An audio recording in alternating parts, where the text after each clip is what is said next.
Bayangkan, seorang pemimpin yang begitu disegani, sampai-sampai jika ia berjalan di satu jalan, setan pun langsung pindah jalur. Itulah Umar bin Khattab.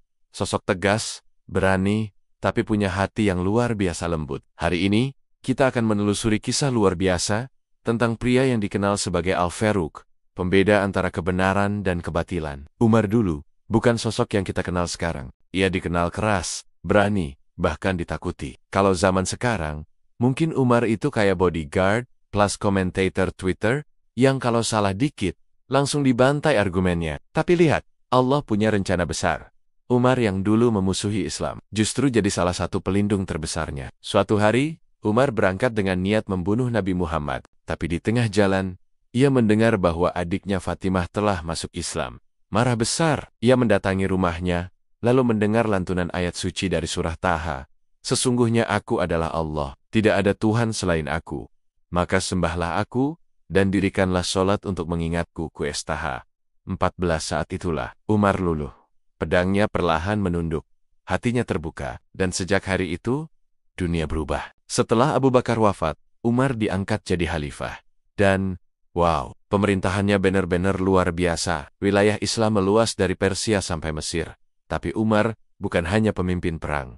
Ia adalah pemimpin hati. Bayangin, setiap malam Umar menyamar, jalan kaki keliling kota untuk memastikan rakyatnya nggak kelaparan. Kalau zaman sekarang, bisa dibilang Umar itu kayak presiden yang suka turun langsung ke lapangan tanpa kamera. Suatu malam, Umar mendengar tangisan anak-anak. Ia dekati, ternyata sang ibu sedang merebus air kosong agar anak-anaknya tidur karena lapar. Tanpa bilang siapa dia, Umar langsung pulang, ambil gandum, dan memanggulnya sendiri. Kalau aku tidak memanggulnya, siapa yang akan memikul dosaku di akhirat? Itulah Umar, tegas di medan perang, tapi lembut pada rakyat kecil. Tegas terhadap kezaliman, tapi lembut terhadap kemanusiaan. Ketika Umar ditikam saat sedang salat, ia masih memikirkan umat. Ia berkata kepada anaknya, "Periksa apakah aku masih punya utang.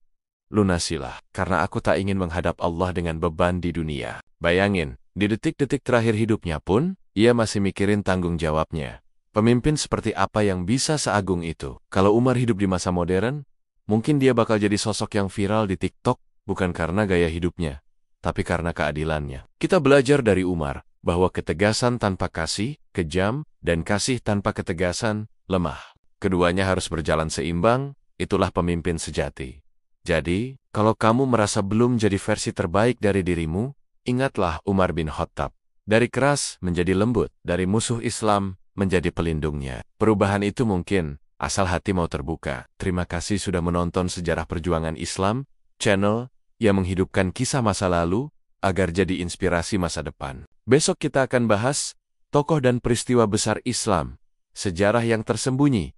Jangan lewatkan, karena banyak fakta yang jarang dibahas tapi mind-blowing banget. Jangan lupa, support juga channel sahabat kami, Wawasan Antariksa, Sejarah Perjuangan Islam, Pahlawan Cilik Islam, Kepo Satwa Cilik Global Tech Update, GTU. Semua punya semangat yang sama, menyebarkan ilmu, inspirasi, dan keajaiban dari berbagai sisi kehidupan.